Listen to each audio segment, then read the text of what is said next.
마지막 5번째 날입니다. 피할 수 없는 사랑. 기도로 시작하기. 아빠 하나님, 제 마음에 떠오르는 생각을 전부 말씀드리며 지금 나아갑니다. 오늘은 우리가 함께 공부하는 마지막 시간이다. 예수님이 들려주신 경이로운 말씀으로 마무리하고 싶다. 요한복음 15장 9절부터 15절을 읽으라. 아버지께서 나를 사랑하신 것 같이 나도 너희를 사랑하였으니 나의 사랑 안에 거하라. 내가 아버지의 계명을 지켜 그의 사랑 안에 거하는 것 같이 너희도 내 계명을 지키면 내 사랑 안에 거하리라. 내가 이것을 너희에게 이름은 내 기쁨이 너희 안에 있어 너희 기쁨을 충만하게 하려 함이라. 내 계명은 곧 내가 너희를 사랑한 것 같이 너희도 서로 사랑하라 하는 이것이니라. 사람이 친구를 위하여 자기 목숨을 버리면 이보다 더 큰 사랑이 없나니 너희는 내가 명하는 대로 행하면 곧 나의 친구라. 이제부터는 너희를 종이라 하지 아니하리니 종은 주인이 하는 것을 알지 못함이라. 너희를 친구라 하였노니 내가 내 아버지께 들은 것을 다 너희에게 알게 하였음이라. 예수님의 사랑의 담요는 9절에서 찾을 수 있다. 아버지께서 나를 사랑하신 것 같이 나도 너희를 사랑하였으니. 하늘에 계신 아버지는 예수님을 얼마만큼 사랑하시는가? 우리는 그분의 사랑이 깊이를 헤아릴 수 없을 정도로 무한하다는 것을 안다. 우리를 향한 예수님의 사랑도 마찬가지다. 그분의 사랑이 우리를 감싸고 있다. 우리는 그분의 팔에 안겨 그 품에서 잠이 든다. 존재 가치를 인정받는 금메달은 13절에서 찾을 수 있다. 예수님은 사람의 궁극적인 가치와 사랑을 이렇게 설명하신다. 사람이 친구를 위하여 자기 목숨을 버리면 이보다 더 큰 사랑이 없나니. 그분은 우리를 위해 목숨을 내어놓으셨다. 그분은 자신의 양팔을 뻗어 우리를 위해 십자가에 달려 죽으셨다. 왜냐하면 우리는 그럴 만한 가치가 있는 존재이기 때문이다. 우리는 온 우주의 주인이신 하나님께 최고로 가치 있는 존재다. 우리의 가치에 대해 누가 뭐라고 말하든 조금도 상관할 필요가 없다. 정체성을 의미하는 이름이 새겨진 외투는 14, 15절에서 찾을 수 있다. 그분은 우리를 너희는 곧 나의 친구라. 이제부터는 너희를 종이라 하지 아니하리니 너희를 친구라 하였노니 라고 말씀하신다. 그분은 보잘것없는 우리와 기꺼이 하나가 되어주신다. 그리스도, 구세주, 구속자이신 주 예수님이 나를 기꺼이 친구로 불러주신다. 아버지께 들으신 것을 모두 우리에게 말씀하신다. 그분은 나에게 아무것도 숨기지 않으신다. 우리는 마음을 함께 나누는 친밀한 친구다. 나는 나를 온전히 사랑해 주시는 그분의 것이다. 예수님은 우리가 더 이상 종이 아니라 친구라고 말씀하시면서 그 둘이 어떻게 다른지 설명해 주신다. 종은 주인이 무슨 일을 하는지 모른다. 그러나 친구인 우리에게 예수님은 아버지께 들으신 모든 것을 다 알려주신다. 주님과 우리는 친밀한 사랑의 관계 안에 있다. 그분은 우리와 마음을 나누신다. 예수님은 우리를 선택하셨다. 우리를 친구로 부르실 뿐 아니라 그분의 열매, 즉 성령의 열매를 맺게 하시려 우리를 택하시고 지명하셨다. 우리가 그분과 연합하여 그 안에 거하면 그분의 열매를 맺게 된다. 우리는 그분과 한 팀이 되도록 선택받았다. 우리는 그분과 같은 팀이라는 것을 의미하는 이름이 새겨진 외투를 입고 있다.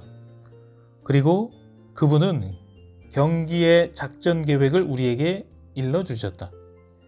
첫 번째 지시사항은 바로 가는 것이다. 여기서 가다란 어떤 의미일까? 헬라어 신약 성경에서 이 단어는 후파고로 표현되는데 출발하다, 나가다, 떠나버리다는 의미다. 이 단어가 사용된 3개의 짧은 이야기를 읽으며 각 말씀의 문맥에서 그 단어가 어떤 의미로 사용되는지 알아보라. 치유받은 중풍병자, 죄 지은 형제가 있는 자, 부유한 젊은 관원은 모두 어떤 적극적인 행동을 취하라는 예수님의 지시를 받았다. 그들은 원래 있던 곳에서 나와 순종하기 위해 필요한 곳으로 옮겨가야 했다. 중풍병자는 침상을 들고 집으로 가야 했다. 옮겨갈 때가 되었다. 이미 치유되었다. 그는 이제 하나님이 그의 삶을 위해 예비하신 계획으로 옮겨가야 할 때가 되었던 것이다. 형제는 죄를 지은 형제를 찾아가야 했다. 수동적으로 가만히 있으면서 순종할 수는 없다.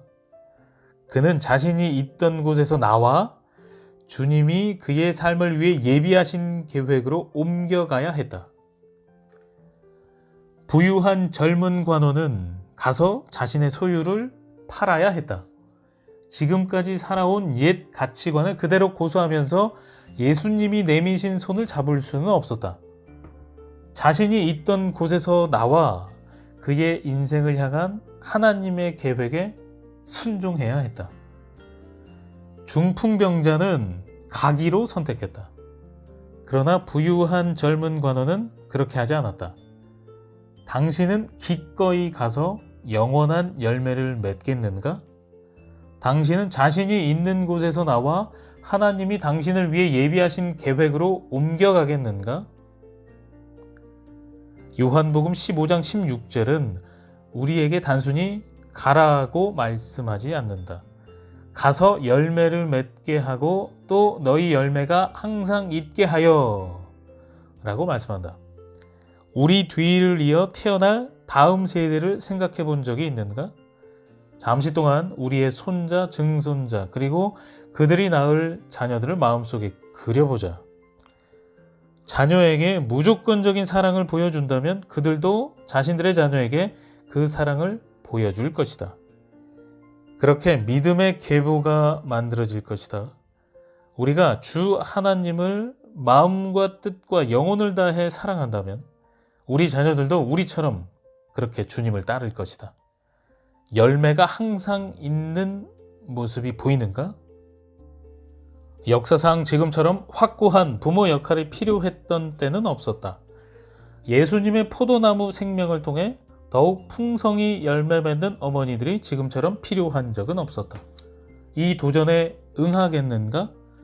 오직 포도나무에만 붙어서 생명을 공급받는 가지의 삶을 살기 위해 몸과 마음과 영을 다해 헌신하는 이 세대의 어머니가 되겠는가? 예수님께서 우리 마음에 온전히 다가오셔서 열매가 넘쳐날 때까지 가득 채워주시도록 기꺼이 자신을 내어드리겠는가? 기도로 마치기. 전 세계 마더와이즈 어머니들을 위해 기도합니다. 그들이 자녀를 키우는 일상에서 그리스도를 알아가며 부활의 능력을 경험하게 해주세요. 그들의 삶에 성령의 열매가 맺히기 원합니다. 또한 이 공부를 함께한 모든 여성의 자녀가 부모의 삶에서 성령의 열매를 발견하고 이를 통해 주님의 선하심을 맛보아 알기를 원합니다. 예수님의 이름으로 기도합니다. 아멘.